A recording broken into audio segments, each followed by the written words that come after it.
esta cascada del estrés.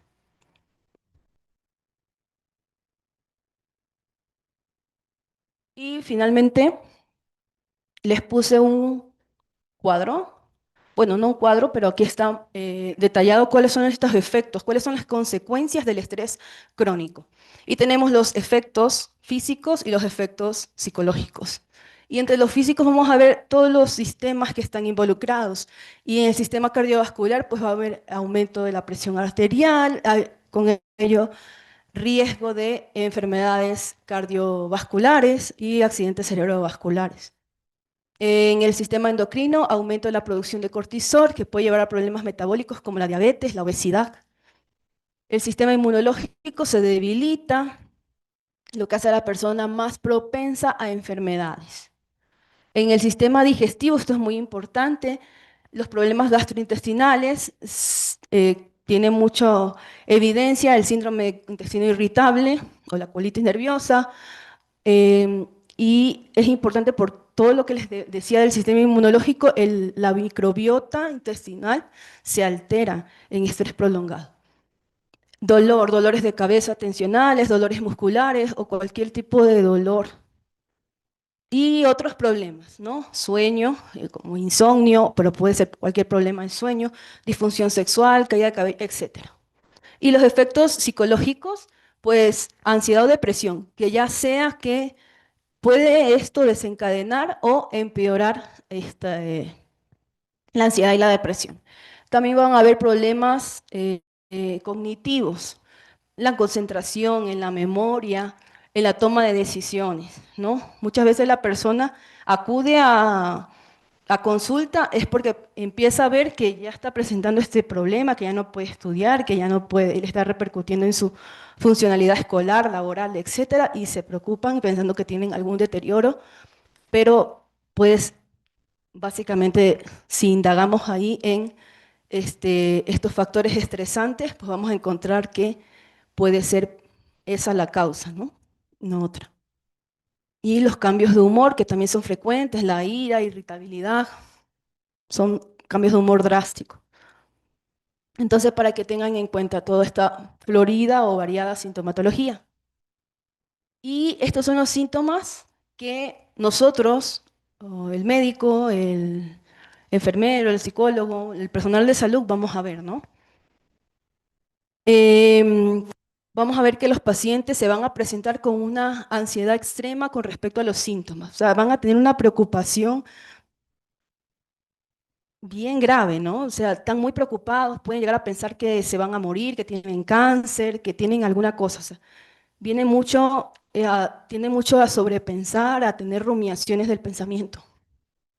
Esto les genera mucha preocupación y esta preocupación deriva que no puedan desempeñarse normalmente, funcionalmente.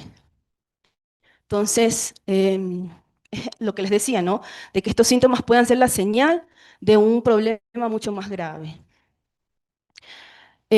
Acuden al médico para realizarse múltiples pruebas, múltiples estudios, no se quedan con una sola opinión, acuden con varios profesionales de la salud y así andan buscando respuestas a su dolencia, muchas veces porque no se sienten em, validados en en sus planteamientos, en sus problemas, en sus emociones, ¿no? Y pues entonces así andan de de un personal de salud a otro, ¿no? Buscando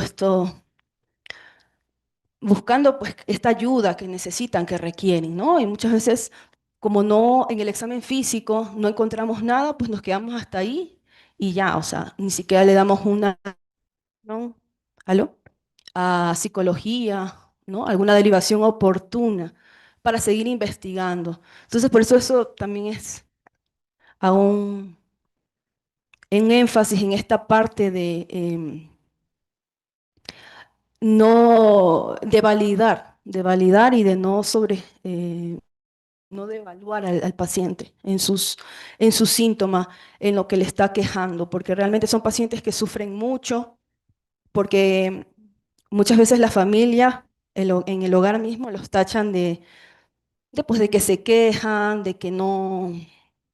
de que son flojos, de que no quieren hacer las cosas y que por eso es que se inventan, ¿no? Los tienen como los tachan como de mentirosos. Entonces eso muchas veces viene desde el hogar. Entonces, importante que nosotros como personal de salud hagamos la diferencia y pues esto es fundamental para crear esa confianza en el paciente, esa buena relación con él y poderle ayudar.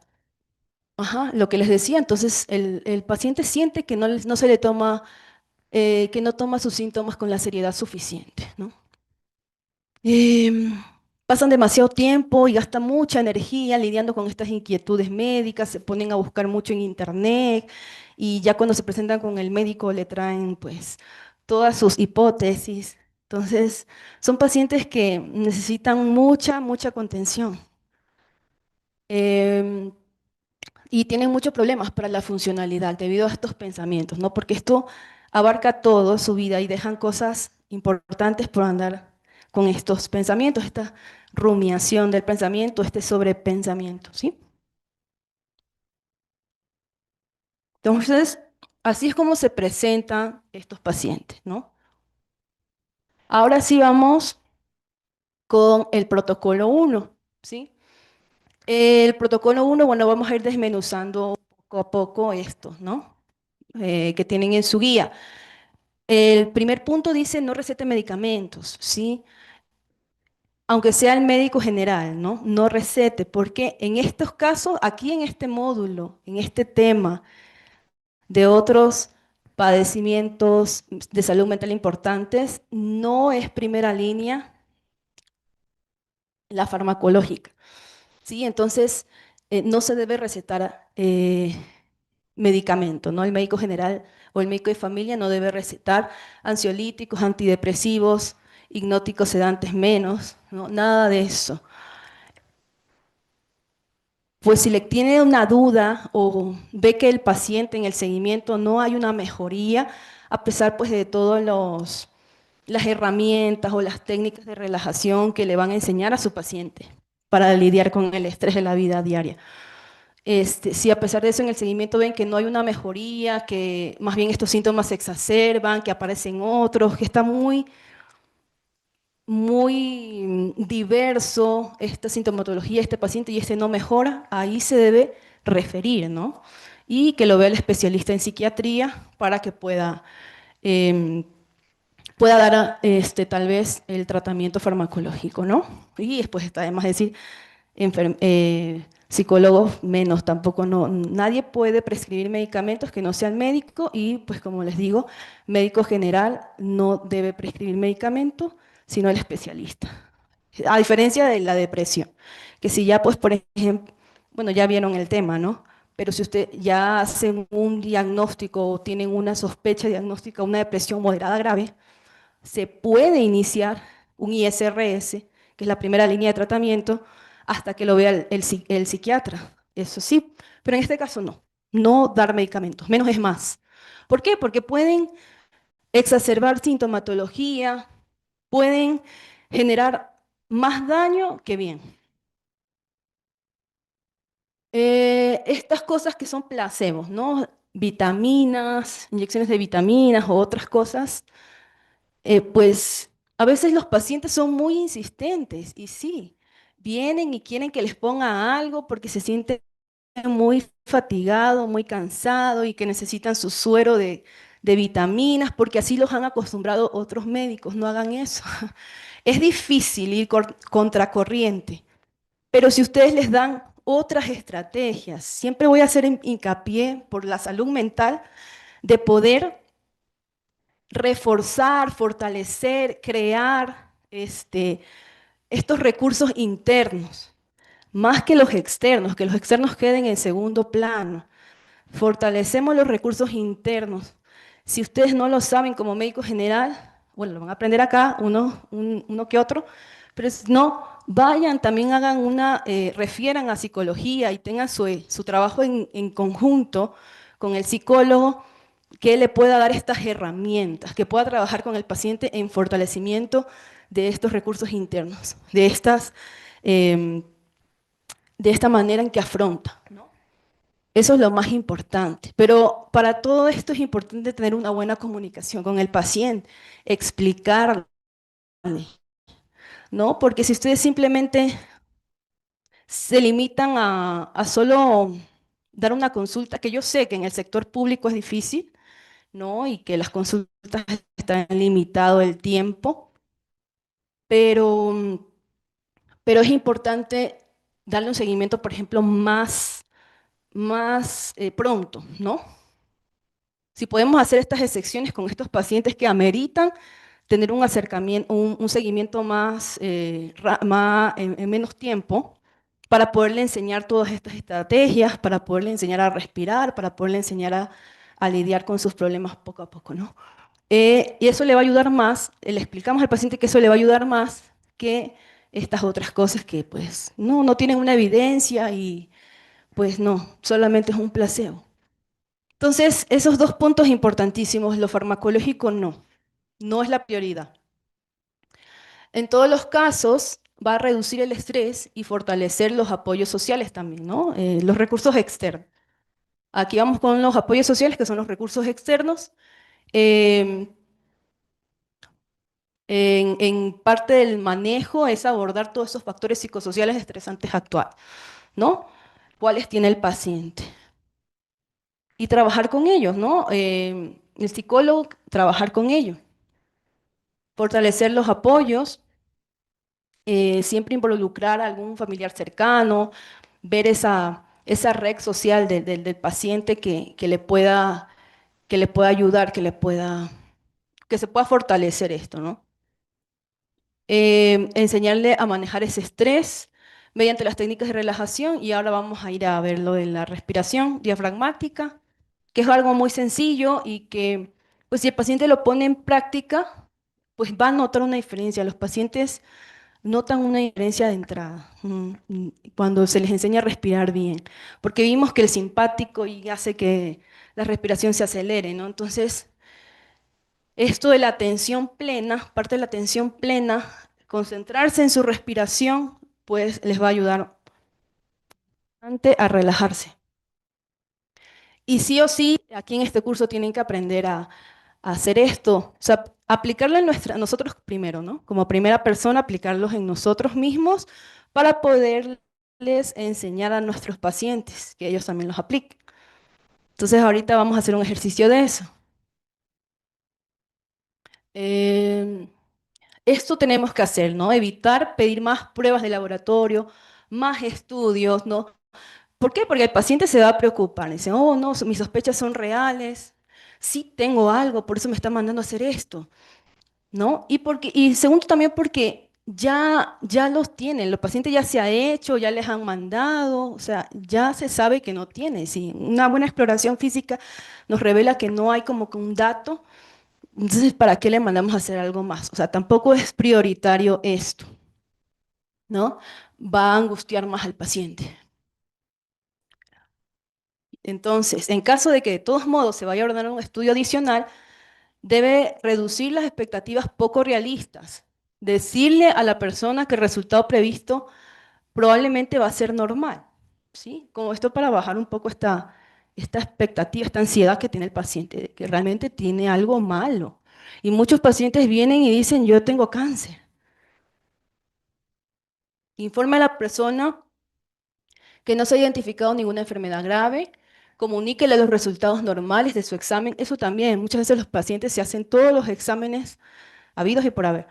Y luego no los revisan o como que se les ignora. Sí me ha tocado que me han comentado eso, de que por favor revíseme el examen, que otro médico no me lo revisó. Entonces es importante tener esto, ¿no? Estos minutos de tiempo fundamental para la tranquilidad de ese paciente, que pueda saber que en sus exámenes no sale nada de peligro, que todo está en orden, ¿no? Porque pues si no se le explica, el paciente se sigue generando ideas, hipótesis de lo que pueda estar teniendo. Y pues esto también, el paciente va a ser muy aprensivo y el paciente va a insistir mucho en que se le mande medicación, en que se le manden estudios. Son pacientes difíciles, difíciles, pero ahí la diferencia la hace una persona que sea paciente, que les tenga paciencia. Y eso es lo que nos caracteriza en salud mental, ¿no? Nosotros tenemos o damos eso al paciente. Entonces, no es no hacerlo porque el paciente lo pide, lo sugiere, ¿no? Sino que partamos de una buena explicación, ¿sí? De una buena comunicación y pues si no es necesario, no lo recitamos, no lo prescribimos, no lo mandamos, ¿sí? Pero es importante validar. Entonces, reconocer que los síntomas no son imaginarios, porque los tachan de todo, ¿no? De mentirosos, de neuróticos, ¿no? Y entonces ya el paciente se siente tan mal por también la carga o ese peso de que no le creen, de que no lo validan, ¿no? Entonces nosotros dejémosle claro al paciente que entendemos su sufrimiento, su dolor y que sabemos que es real, que no es imaginario. Eso es fundamental para esa confianza. Y explicamos todo esto de que este malestar emocional va a producir estos síntomas físicos que son los que está presentando el paciente. ¿Sí? Entonces, todo eso es psicoeducación. Y ya, otra cosa es promover en el manejo, promover actividades saludables, ¿no? Eh, entonces, aquí dice la continuación de las actividades diarias o el retorno gradual a esta, porque como pierden funcionalidad, muchos dejan de hacer su vida por estar solo pendientes de este síntoma, de esta probable enfermedad grave que tengo. Entonces, todo eso les invade y dejan de hacer sus cosas. Entonces, hay que promover que el paciente se reintegre nuevamente a su vida como era normal, ¿no? Y que no se aísle y que también, pues, fortaleciendo estas redes sociales, no se aísle de su comunidad. Ok, entonces vamos a ver brevemente las técnicas de relajación. Que ustedes la tienen ahí, bueno, no la vamos a leer toda, solo vamos a practicar un poquito, ¿sí? El primer párrafo es cómo usted le va a explicar al paciente. Entonces usted le tiene que explicar que van a hacer un ejercicio de respiración, porque en momentos de mucho estrés o mucha ansiedad, tendemos sin darnos cuenta a aumentar nuestras respiraciones y con todo eso aumenta pues todo lo demás, ¿no? Que aumenta nuestra frecuencia cardíaca, em, nuestra presión, o sea, todo eso está acelerado, ¿no? Y nosotros necesitamos hacer este ejercicio de respiración para poder normalizar nuestro cuerpo, tener un equilibrio en nuestro cuerpo. Bueno, ahí ustedes van a utilizar las palabras necesarias, las más convenientes, adaptándose al vocabulario, a la cultura del paciente y hacen esa introducción, ¿no? Explicarle para qué, por qué. Y luego ustedes van a hacerlo en primera persona, ustedes le van a enseñar al paciente, le van a decir, primero lo voy a hacer yo y luego lo hacemos juntos, ¿sí? Y pues básicamente, creo que sí alcanzamos. Pónganse de pie un momento los que están en el auditorio,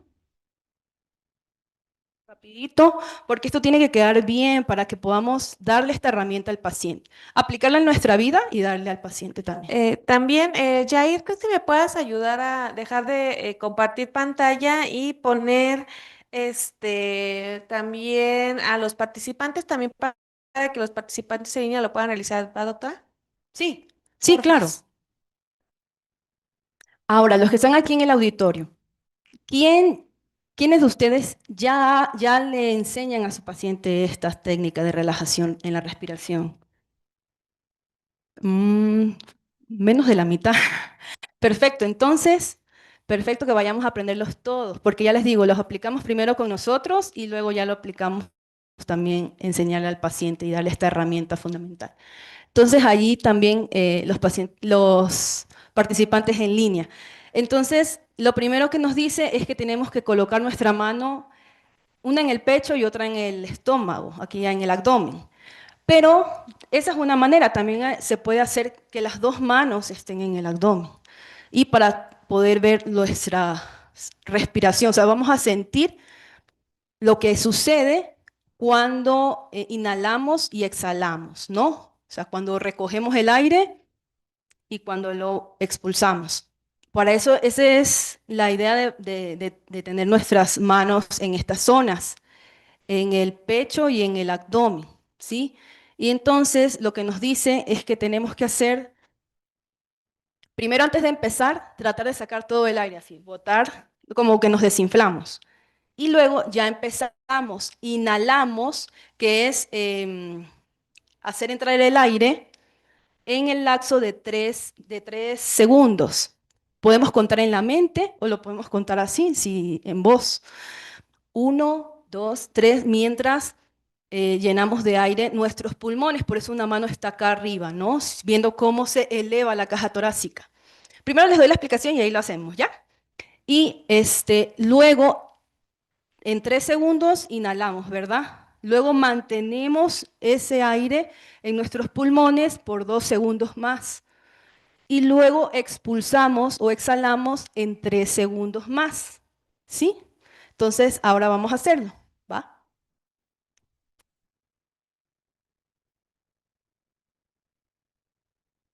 Bueno, a ver, los que están en línea también lo vamos a hacer. ¿Sí? Los estamos observando aquí a todos. Entonces, vamos a ponernos de pie y vamos a hacerlo. ¿Sí? Tenemos que practicarlo. Ahora es el momento para luego no tener miedo y hacerlo con nuestros pacientes. Entonces, vamos a empezar ahora, ¿no? Primero, expulsamos el aire y ahí todo lo demás seguido, ¿no? Uno, dos, tres.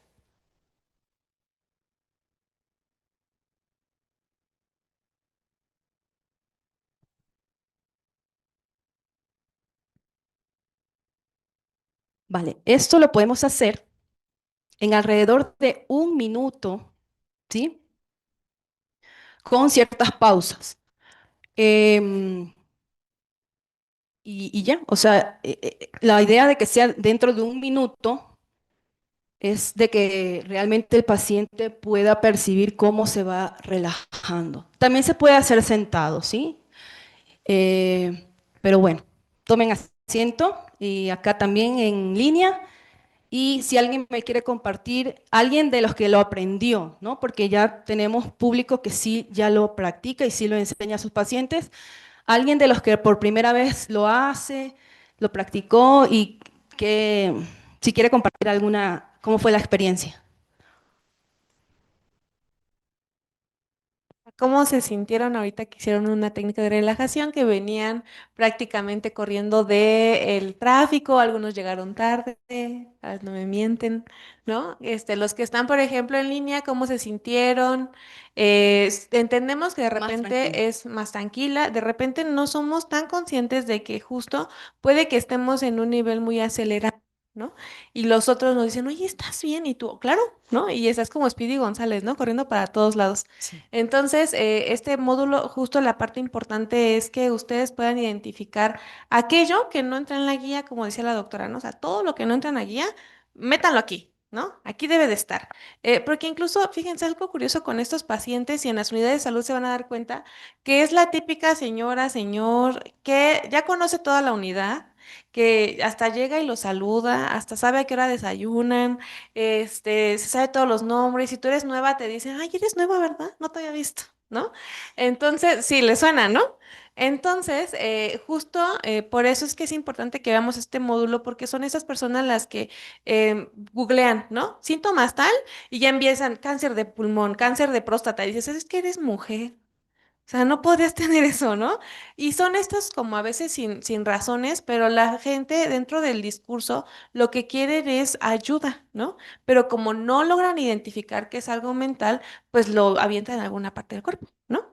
Entonces, bueno, aquí nos dicen que se sienten más tranquilos, relajados, que es muy relajante. Son ejercicios muy efectivos, me sentí más relajada, se los empleo a mis pacientes. Fíjense que para el curso que tengo con la SEP, desarrollamos una infografía de mindfulness en 10 minutos.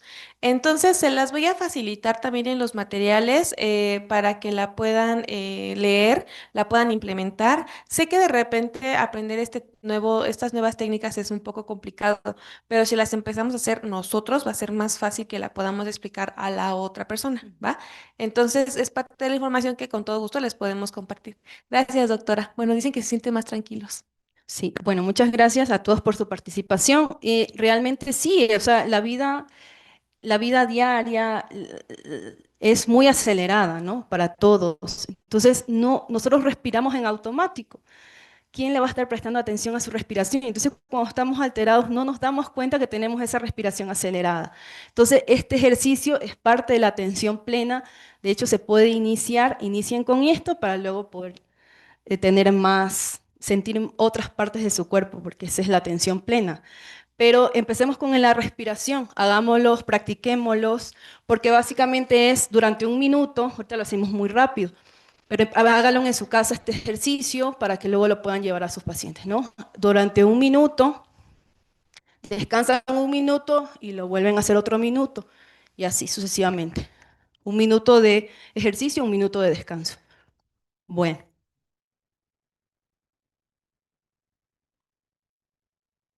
y pues eso sí, de entrada o de cajón, este ejercicio hay que enseñarle a los pacientes. Em, no puedo cambiar.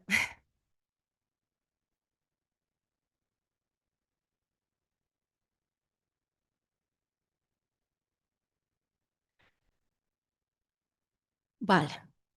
Entonces, y aquí tenemos como que específicamente de lo que ya se ha hablado, de lo que ya hablé en la diapositiva del protocolo uno, el manejo, que desmenuzamos, pues aquí está como que nuevamente, sí, hacer hincapié nuevamente en esto porque es lo fundamental de esta ponencia, de esta charla, ¿sí? La comunicación es lo primero, ¿no? Em, Pues ya lo vimos, ¿no? Pacientes que buscan pruebas, pacientes que soliciten medicamentos, que soliciten ser derivados a los especialistas, que estén así por mucho tiempo. Entonces, este tipo de pacientes llegan a frustrar también al profesional de salud, ¿sí? Porque no ve, porque en este afán de no sé cómo ayudarlo, se me escapa de las manos. Y eso también es muy importante reconocer si nos pasa esto para también poder derivar, ¿no? Nosotros no debemos tampoco quedarnos con un paciente que nos está generando mucho caos o mucho estrés a nosotros. Ahora, si identificamos que nos genera, pues nosotros también tratarnos. Siempre el personal de salud mental en primera persona debe tratarse. Sí o sí, porque si no tenemos la salud mental nosotros no vamos a poder lidiar con los problemas de otra persona. O lo vamos a hacer de mala manera, vamos a terminar regañando a ese paciente, o sea, alguna contratransferencia fea, ¿no? Entonces, esto, ¿no? Tratar de ver mis limitaciones, hasta dónde yo puedo y hasta dónde ya tengo que soltar a ese paciente y derivarlo. No sería lo ideal porque estos pacientes vienen recorriendo y buscando y siempre tienen esta percepción de que siempre me abandonan, mi familia no me quiere, el médico tampoco, o sea, nadie me quiere, todos me abandonan. Sí, esto pasa. Entonces, lo ideal yo les recomiendo, trátense ustedes mismos para que puedan adquirir también todas estas herramientas y poder ayudar a su paciente. ¿Sí? Ok. Pero básicamente, si ya llega a un punto en que a pesar del seguimiento que le doy, ya le di las herramientas, las técnicas de relajación, le di más técnicas, le di esta escucha activa, ¿no? Y le estoy viendo cada 2, 3, 4 semanas y ya ha pasado cierto tiempo y veo que pues no. Entonces puede ser algún trastorno mental, otro trastorno mental. Entonces ahí, ¿por qué no? Ya derivar con un especialista en psiquiatría. ¿Sí? Ojo con eso. No se queden en su afán de ayudar al paciente, no se queden. O sea, hay que saber conocer nuestras limitaciones, hasta dónde yo lo puedo ayudar y ya cuando debo derivar. Más adelante, bueno, creo que esa diapositiva la quité, pero nos dice como que dos ítems, cuándo referir. Y una es porque el paciente lo pide, lo solicita, quiero que me refiera. Solicitud del paciente y la otra es porque el paciente no veo ninguna mejoría, ningún progreso, ¿no? Se queda estancado y está empeorando. Entonces puede ser otra cosa, entonces estas serían las razones para referir. Eso sería referir a otro nivel de atención, ¿no? A un especialista. Porque en el primer nivel de atención, pues nosotros debemos tener nuestro equipo en conjunto, ¿no? Si soy médico general, pues con el psicólogo, ¿no? Y estamos en comunicación, viendo este paciente cómo va su tratamiento, su plan de tratamiento. Ok. Y es importante crear esta confianza en estos pacientes, que no se sientan juzgados, porque todo el mundo los juzga. Una vez más, vuelvo a ser reiterativa en esto. Yo sé que puede ya, parece que que sonar que ya está muy repetitivo, pero es que es así. O sea, son pacientes que sufren mucho, que la gente no los soporta, su familia no los soporta, o sea, no les dan, nadie les da contención, los juzgan, ellos mismos se juzgan, ellos mismos se sienten culpables. O sea, entonces, un paciente que, a veces yo digo, por ejemplo, los psicólogos, más ayuda escuchando, ¿no? Que el paciente haga catarsis. Y le das tú esa contención, ¿no? El paciente sabe que tú estás ahí, que lo estás escuchando y eso es un apoyo y eso es suficiente, muchas veces es más que suficiente para un paciente, ¿sí? Porque nadie lo escucha. Entonces, que no se sienta juzgado, ¿no? Mm, y tampoco uno, ¿no? Ni el paciente ni uno mismo, ¿no? Ya hablamos de esto, de mis limitaciones y no me tengo que frustrar si no puedo resolverle la vida al paciente porque esa no es la idea. Ok. Que la paciente siempre se sienta acogida y aceptada. Si el paciente le llega a decir, doctor, refiérame, no se sientan mal, ¿sí? Tampoco se frustren por eso, o sea, es importante trabajar en esa parte, por eso les digo siempre que atendamos pacientes con algún problema de salud mental, nosotros, o sea, nosotros también debemos tratar nuestros problemas de salud mental. Así sean mínimos, porque a veces pensamos no tengo ningún problema. Pero luego ese paciente es un espejo, me espejeo y ahí va saliendo todo, ¿sí?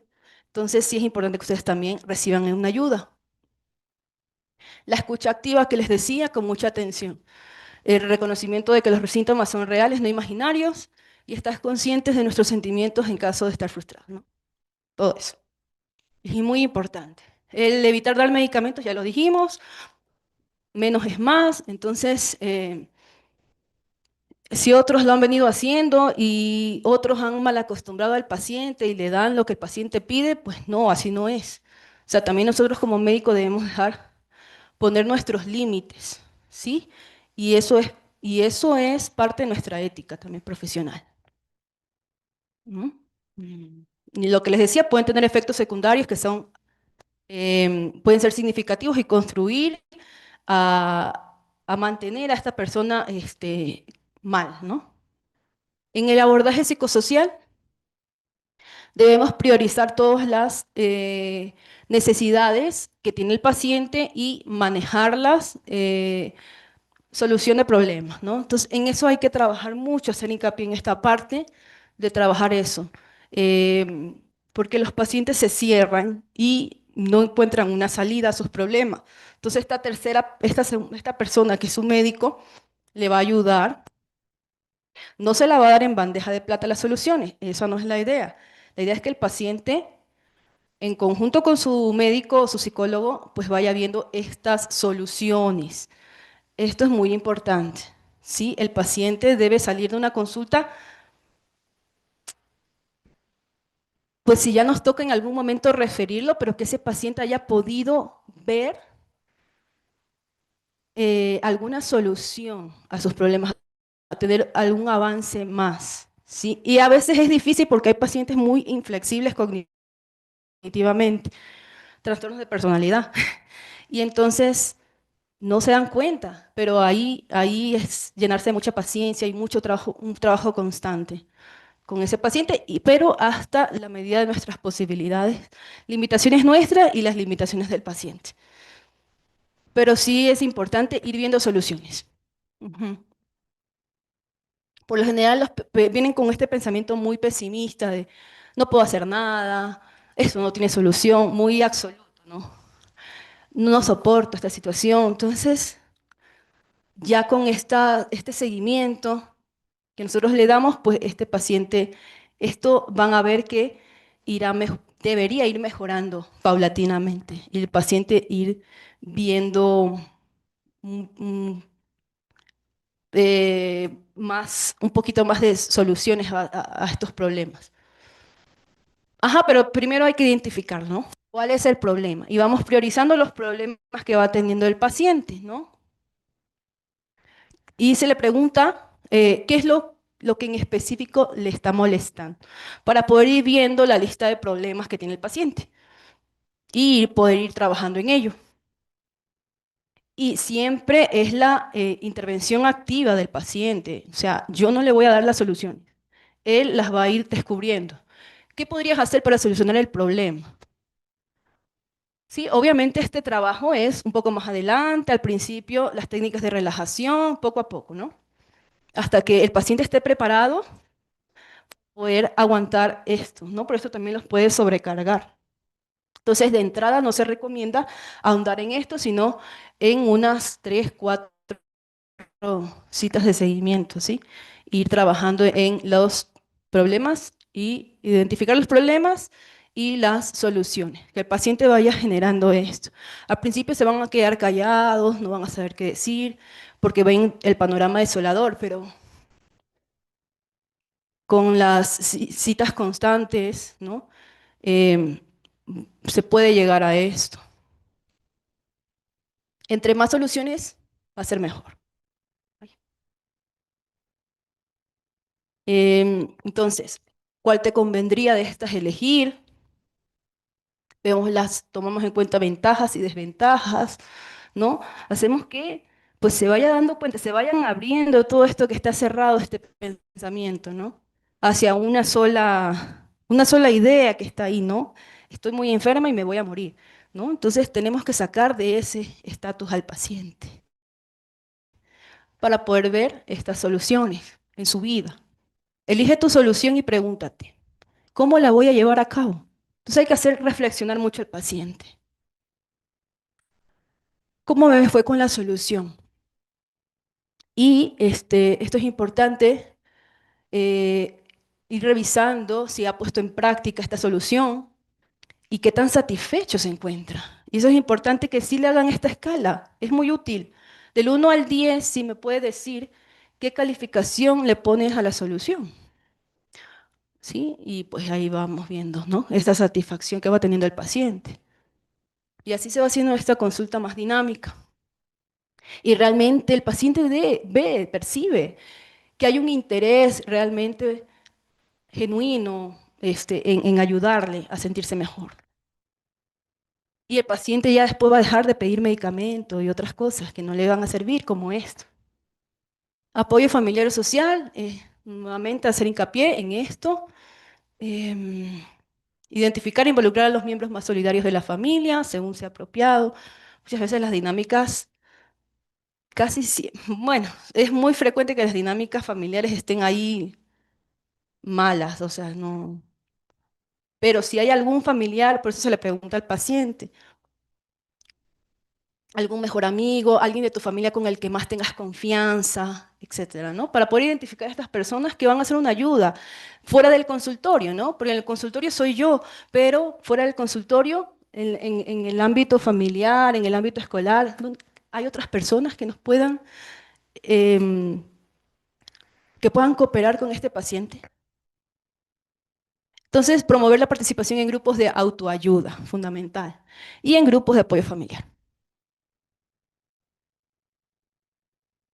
Ok, esto ya lo hablamos. Y el paciente muchas veces sabe, ¿no? Y en toda en esta consulta, donde vamos haciendo preguntas, le preguntamos, ¿qué crees que puede estar causando todo esto, sí, estas sensaciones? Y realmente los pacientes saben cuál de todos sus problemas, o a veces te dicen es que es un cúmulo de cosas, pero lo tienen claro, o sea, sí lo saben. Entonces hay que preguntar, esta pregunta es básica para ir viendo, ¿no?, todos estos factores estresantes. Ujú.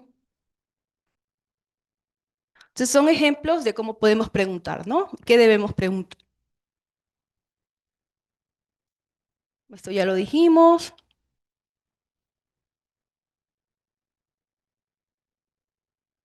Ok. Esto de aquí es el seguimiento, pero recién hemos visto el manejo, el protocolo uno, ¿no?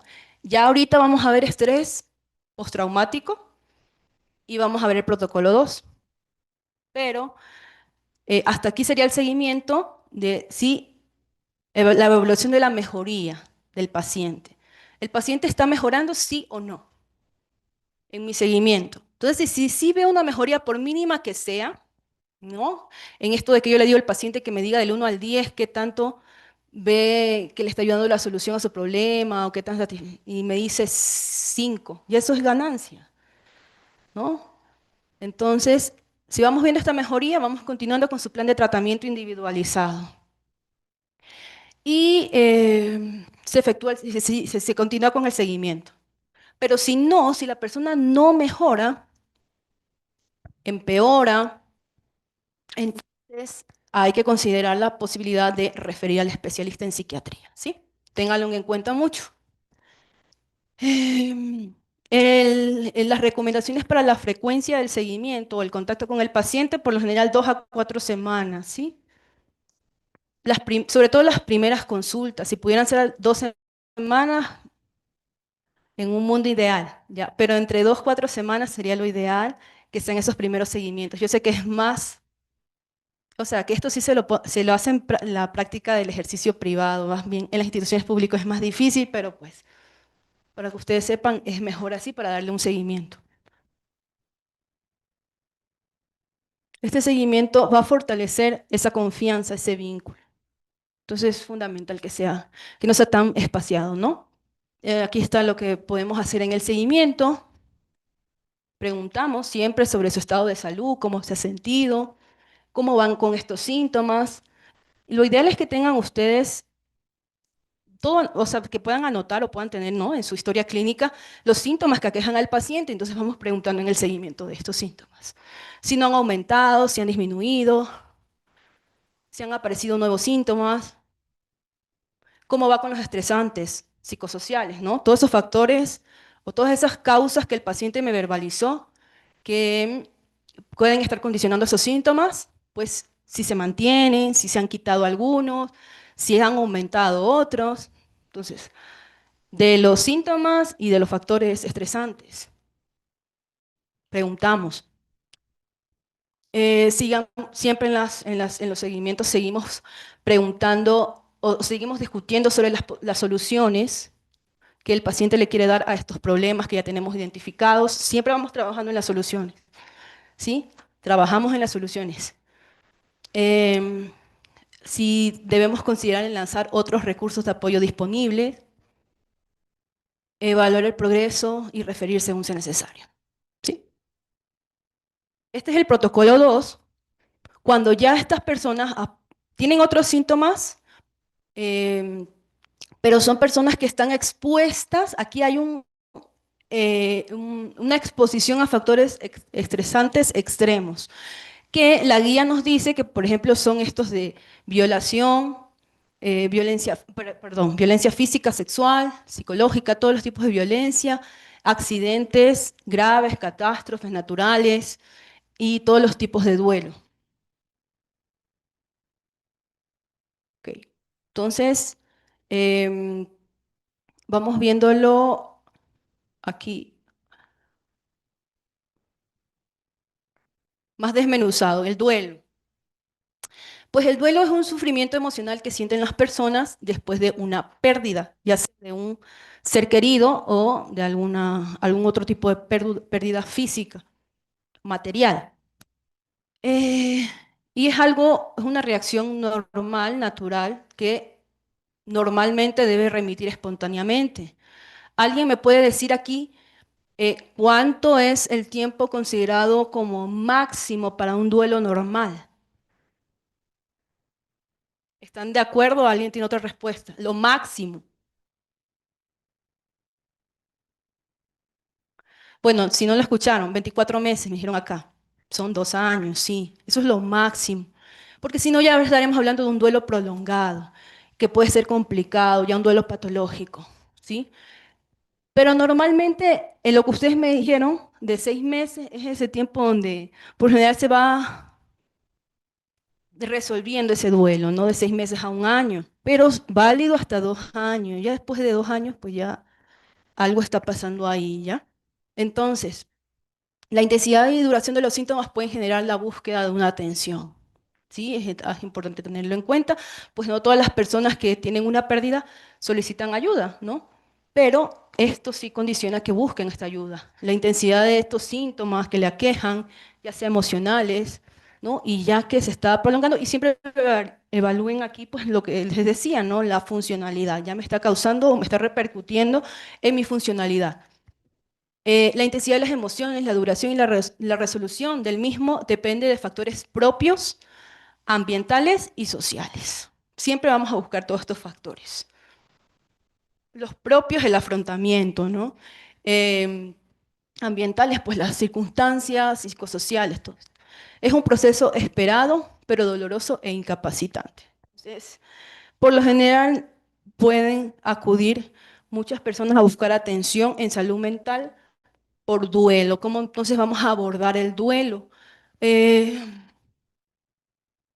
pues aquí tenemos algunas preguntas que podemos hacer, ¿sí? Porque a veces no sabemos cómo preguntar sobre esto, ¿no? Lo ideal es que dejar que la persona exprese cómo se siente, ¿no? Darle como que una entrevista abierta donde la persona pueda, ¿no?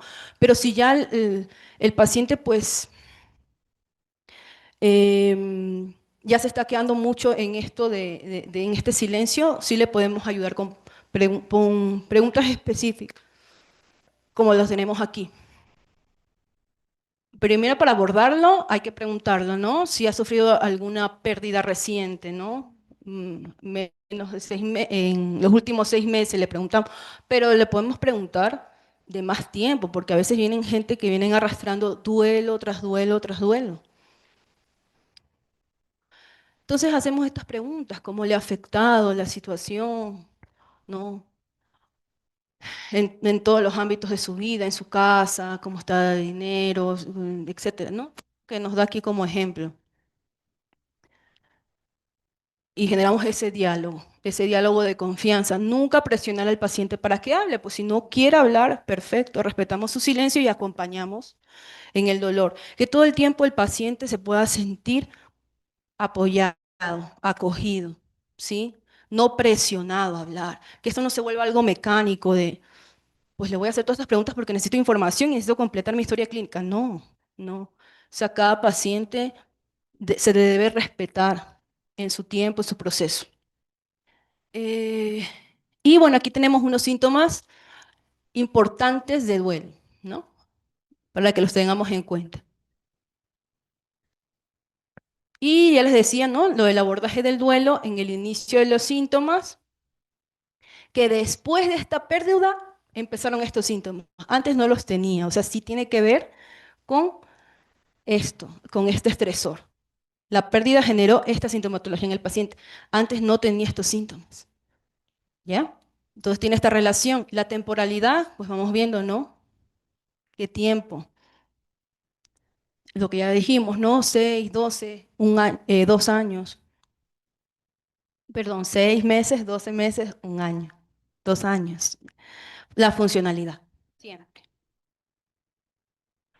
Y básicamente el manejo, como ya lo venimos viendo, lo de validar, lo de tener esta escucha activa, lo de no presionar al paciente para que hable, ¿no? Eh, es algo muy importante en la consulta es identificar una negación temprana, ¿no? Que es parte de las etapas del duelo.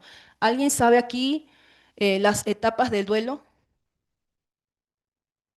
¿Cuántas y cuáles son? Más o menos.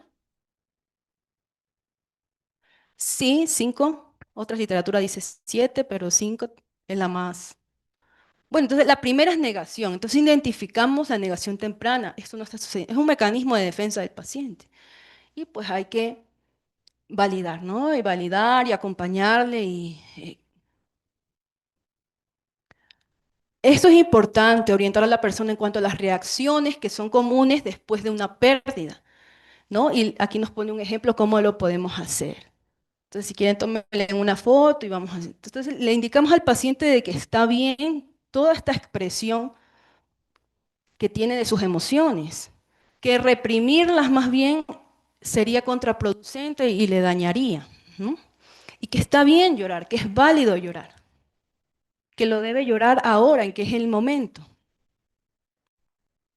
Entonces, ahí tenemos como, bueno, ya le tomaron el fotito, ¿no? Entonces, vamos viendo la siguiente, aquí hay más, ¿no? Entonces, todos estos diálogos podemos tener para validar al paciente. Son ejemplos. Que siempre se sienta así, apoyado, acogido. Mire, por ejemplo, no hay ninguna manera buena o mala de sentir el duelo. O sea, eso es personal y cada persona lo experimenta de una manera diferente. ¿Qué no debemos decir? Esto sí es importante, porque a veces caemos en el error de decir cosas que no debemos decir en un caso de duelo. Ahí lo tenemos, ¿sí? Tómenle foto y ténganlo en cuenta para no cometer estos errores. Porque esto de aquí es no validarlo.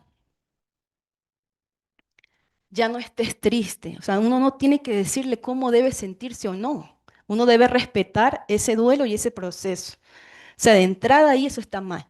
Entonces, ténganlo muy en cuenta porque podemos caer en estos errores. Y pues si ya hemos caído anteriormente con nuestros pacientes, ya no volver a tener estos errores que hacen una gran diferencia. Entonces son bastantes, ¿no?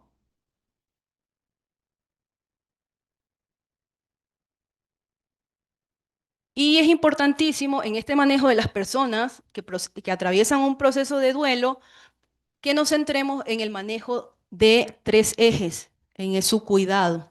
Su cuidado físico, su cuidado emocional y su cuidado psicológico. Y en base a este cuidado vamos trabajando en la consulta con ellos. ¿Sí? Entonces vamos identificando esto del autocuidado, ¿no? El paciente se está tirando al abandono total, no come, no se baña. Entonces vamos trabajando en esto. Lo mismo de antes, ¿no? Ver, identificamos los problemas que hay en el paciente, lo que tiene en la actualidad. Vamos priorizando, ¿qué amerita una prioridad? Es el autocuidado, ¿no? Y vamos buscando soluciones. Y es acompañarle al paciente en este proceso, dándole las herramientas que están en él. Ahora sí vamos a hablar específicamente de las condiciones relacionadas con el estrés. Pues después de una exposición, la mayoría de la gente va a experimentar una angustia, ¿no? Pero no todas las personas van a desarrollar un trastorno, una sintomatología que va a necesitar una ayuda, ¿no? Muchas de las personas pues experimentan la angustia y luego eso se resuelve espontáneamente, ¿no? Son pues sus mecanismos de afrontamiento, le ayudan muchísimo, por eso se trabaja mucho en esto, pero otras personas no, ¿no? Pero por lo general, la gran mayoría sí lo resuelve, lo puede resolver, pero esa minoría va a necesitar de nuestra ayuda y tenemos que identificarlo. ¿Cuáles son estos factores que influyen en la reacción de las personas? Aquí está. Ujú. ¿Qué influye en que una persona pueda superar esto y otra persona no? Y se complique y progrese a un trastorno de estrés postraumático, por ejemplo. La naturaleza y gravedad de los acontecimientos, ¿sí? Y puede ser que sea una cosa sencilla para alguien, pero eso fue traumático para esa persona. Entonces, esto es individualizado, ¿sí? Puede ser que una persona ya en un terremoto esté familiarizado porque está en una zona sísmica, pero, y como que no sé, o sea, digo porque conozco personas, ¿no? Y no quieren, suena la alarma sísmica y no quieren evacuar y están tranquilos y no pasa nada. Y hay otras personas que se ponen mal, que se activan y que les da una crisis. Y esto también tiene mucho que ver con la experiencia previa, ¿no? Entonces, mientras más de estos factores tenga una persona, pues influye, influye negativamente. La experiencia previa, qué tanto apoyo social tiene, si es una persona sola o es una persona que tiene mucho, tiene a su familia, tiene amigos, tiene ese apoyo, que es una persona que esté con una plena salud o es una persona que tiene muchas comorbilidades, es una persona vulnerable, adultos mayores, niños, embarazadas, etcétera, ¿no? La cultura y las tradiciones, la edad.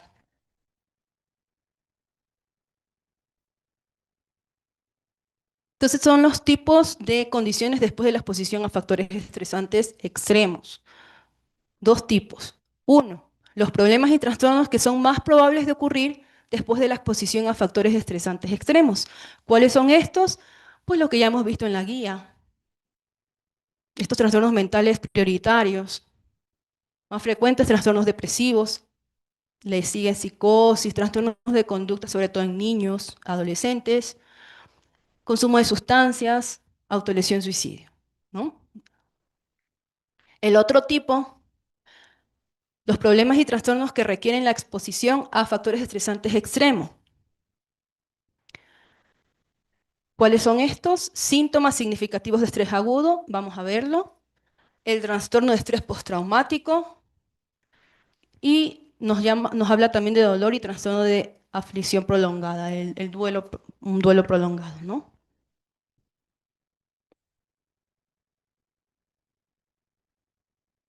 Síntomas de estrés agudo. Este módulo va a utilizar el término de síntomas de estrés agudo. Agudo es lo que ocurre en el lapso de menos de un mes. ¿Sí? Toda esta sintomatología florida que se presenta después de un estresor extremo, pero que no dura más allá de un mes, para poderlo llamar estrés agudo. Y cubre una amplia gama de síntomas. Y esto va a afectar a todas las poblaciones y edades.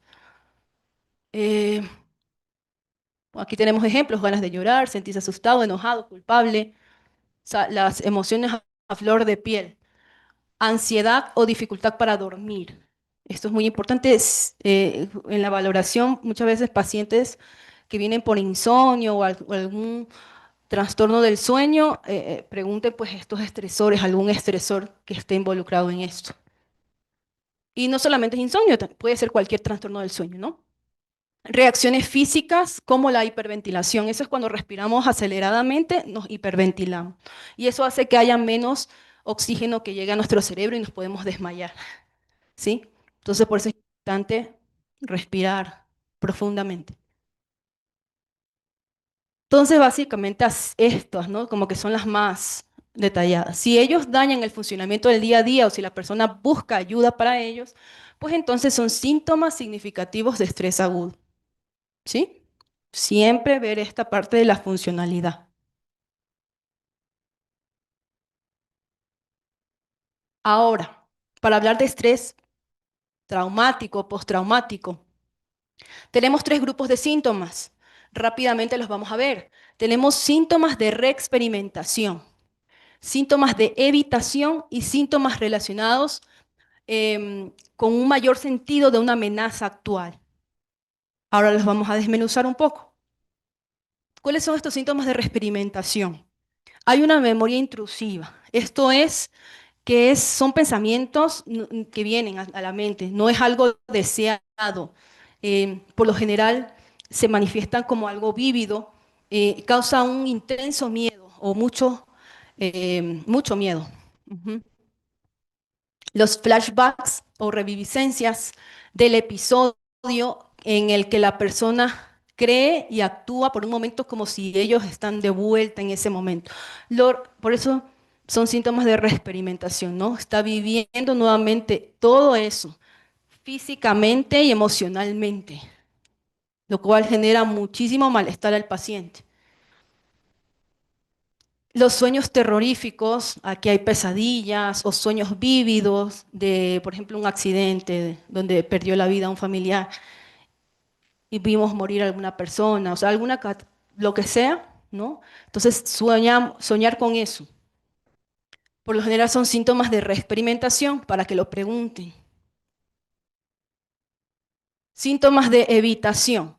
En estos está la persona evita deliberadamente estas situaciones que le van a traer eso, le van a recordar eso.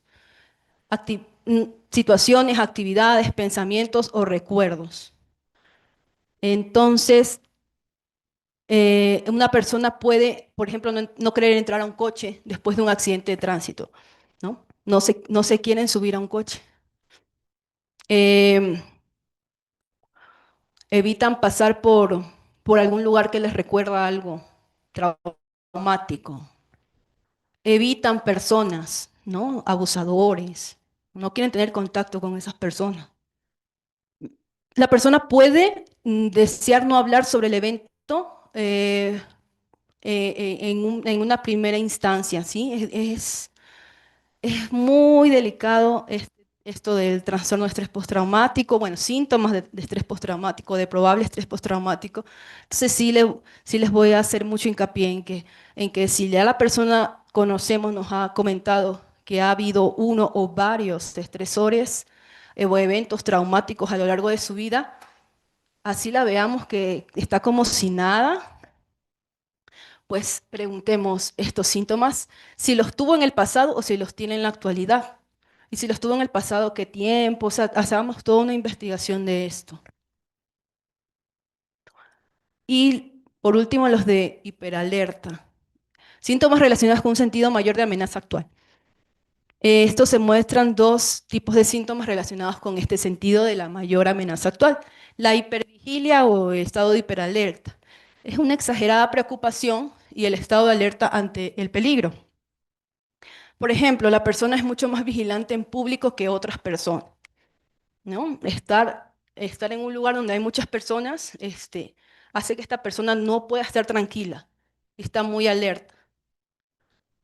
Va a seleccionar innecesariamente lugares más seguros para sentarse. Por lo general tienden a aislarse, a permanecer en su casa porque lo consideran como el lugar más seguro, a menos que su casa sea un lugar que quieran evitar, ¿no? Entonces, pero es esta conducta de hiperalerta, de hipervigilancia. Muchas veces esto también les prohíbe o no les deja, les dificulta el dormir. Respuesta de sobresalto exagerada. Son personas que andan así, o sea, andan muy activas y se asustan fácilmente. Reaccionan con un excesivo miedo, ¿no? Pueden tener estos movimientos bruscos o de estos sobresaltos bruscos inesperados ante ruidos fuertes, por ejemplo. ¿Sí? Entonces es esto.